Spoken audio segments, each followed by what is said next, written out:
Lock and Block is a tool within online banking that allows you to lock and unlock your debit MasterCard. This is useful for when your card has been lost, stolen, or compromised. To begin, log into online banking at eastcoastcu.ca.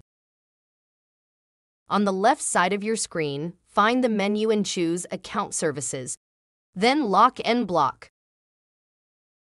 Here, you can view all active debit cards on your account.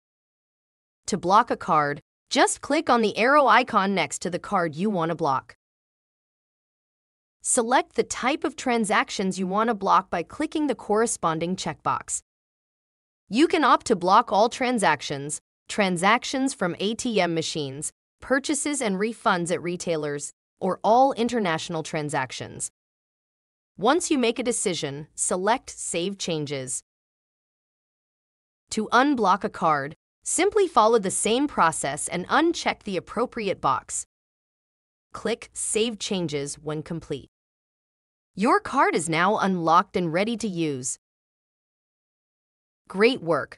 If you have any additional details or questions related to a lost or stolen card, such as fraud or theft concerns, or to request a new card, please contact our Member Advice Center at 1-866-230-7700.